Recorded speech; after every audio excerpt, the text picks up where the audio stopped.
focus, dude. That's Chico. Chico says we need a money backer. We have property that we can get onto, but we'd have to start all over because it's out of town.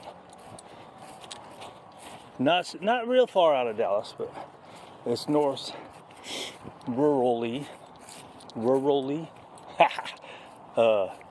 And look, I don't want much. I would want to put like 2 trailers, right? Two little trailers to live on. I'm sure there's zoning stuff, you know what I mean, that you would have to have like a real thing, but maybe I could put one to live on while we're doing, I could live in a tiny house, dude. I would be cool with that. A tiny house, and then just get like some kind of shell barn that I can add to and make into, because they have those that are pretty inexpensive. Make those into little inside kennels.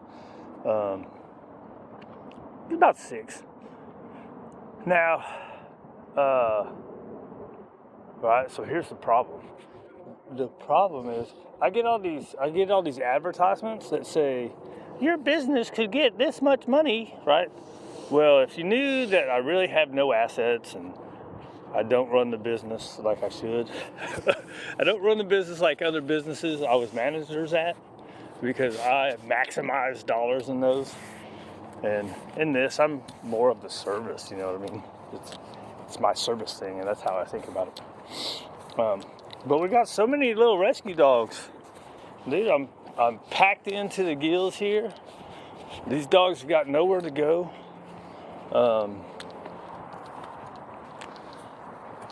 So the property that I have available to me is an acre and a half, right? Which is like the size of a football field. So that's a lot.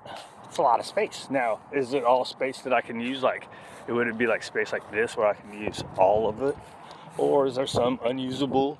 Well, that's a lot of space. So if something's unusable, it's okay. Kind of good, right?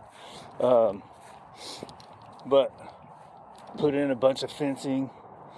Have a couple spots.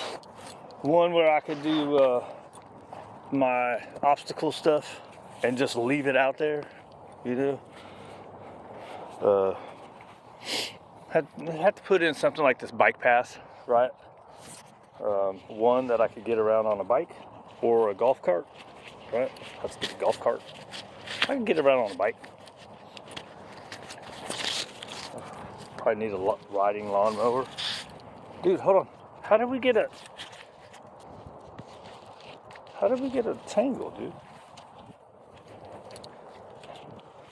Get rid of all these dang long lines. Hey, come here. Make it easy on me. Make it easy on me, bro. So anyways. Yeah, man, you guys know somebody that has a bunch of money? Wants to invest in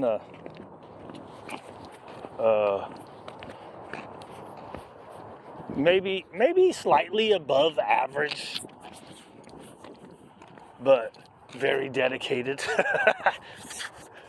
I think if I didn't have to do 6 to 8 hours of potty walks, man, I could, even where I'm at now, I could do 2 more boarding trains at a time. Right now I can do 2. I started off, I only wanted to do 1 because I wanted to be able to really focus. And I thought maybe someday I would get up to 2. But I also took in 3 dogs, 2 dogs. I got 2 that are looking for homes. So really I have 5 that are permanent to semi-permanent, right? So this guy here, and then Crew have both been with me for a long time. They're both listed in rescues and haven't had any interest in quite a while. Crew had a lot of interest for a little while, and I don't know what it was. We couldn't get them in somewhere.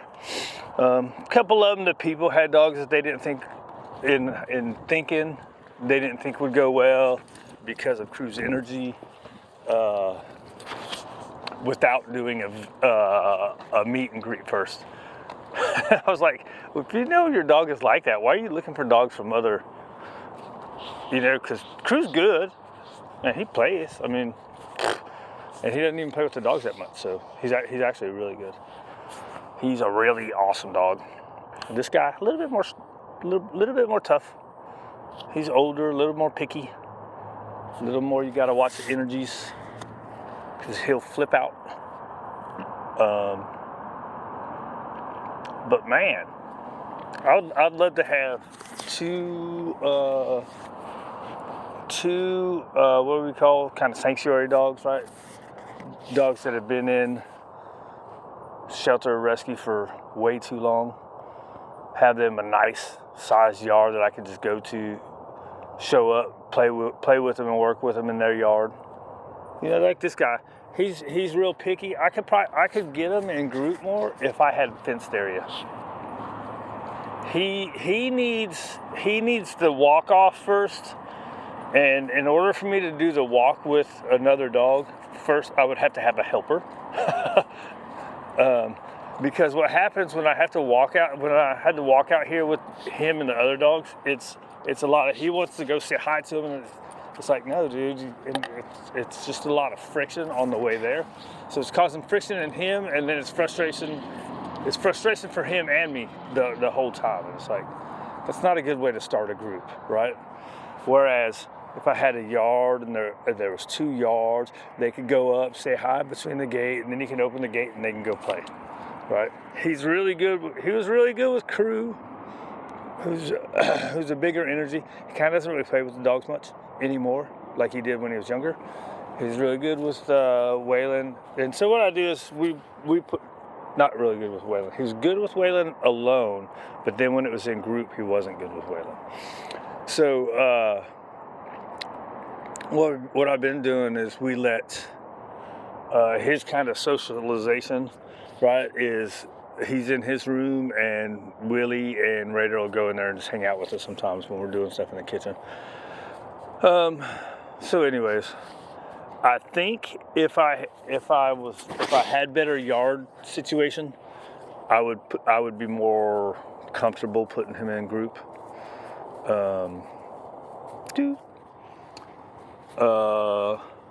What else? But he's good with just me coming out here. I mean, he's got some reactivity issues like some of it would probably go away if I was able to group him more. But there's some dogs that he reacts to that is like, that's not going away by having friends. Right? So sometimes the excited reactivity, or the social, we'll call it social reactivity, is, dig it in, dude, dig it in. The social reactivity is, that can go away with play, right? And then the other part is he's older, so he does this thing where he gets them where he feels like he's got to get them by the back of the neck and shove their head in the ground. Now, I've seen one guy, he was talking about their dogs playing rough, and he said that one dog did something like that, and he was like, but the other dog likes it, right, and gives it back. But when he does this certain play, he ain't looking to get it back. You know what I mean? Like in return.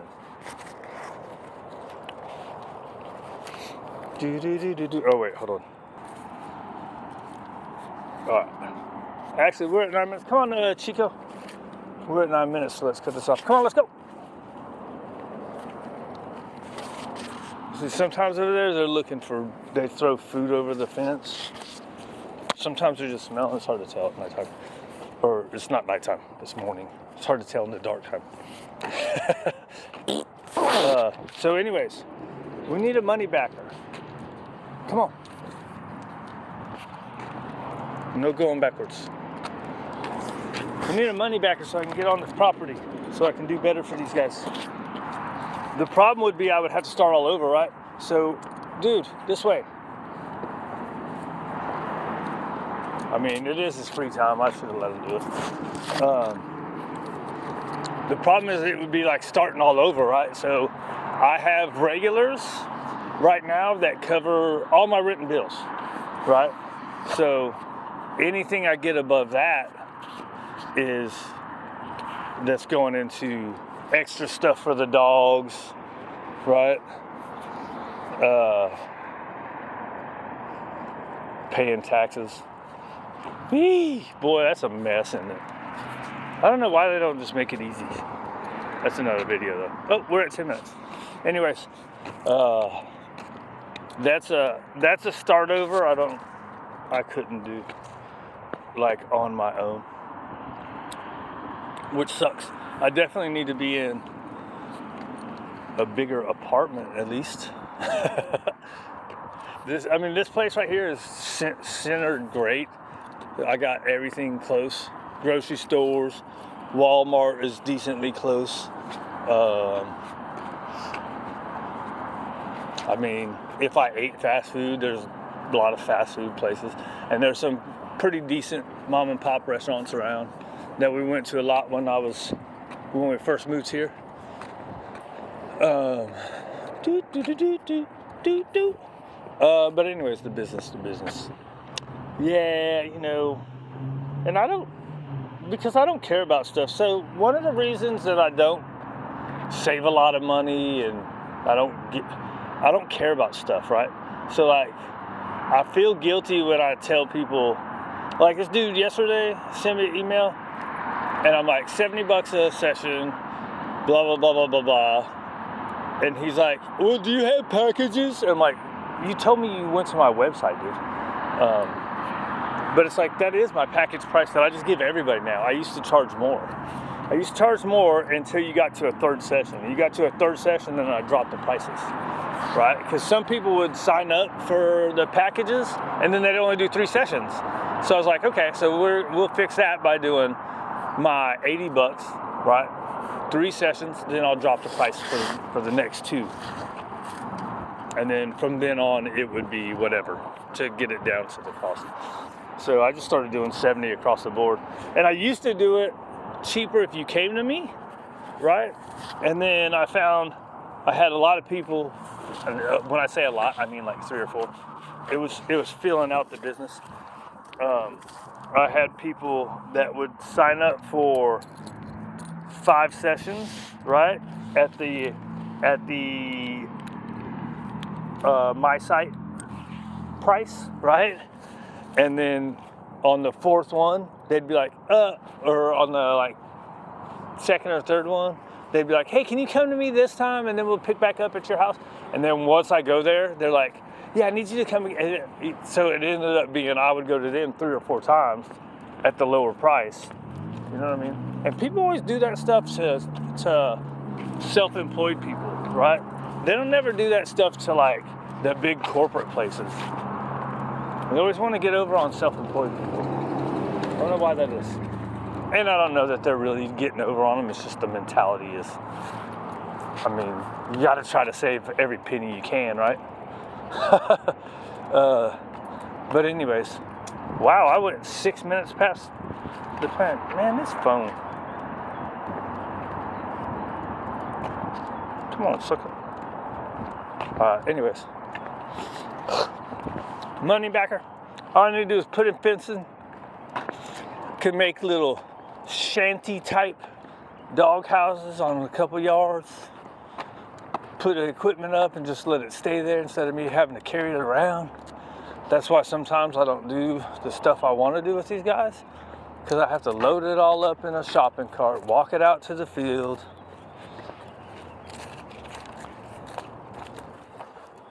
I mean, 3 years ago, I was a lot younger. All right, we're out of here. This is too long.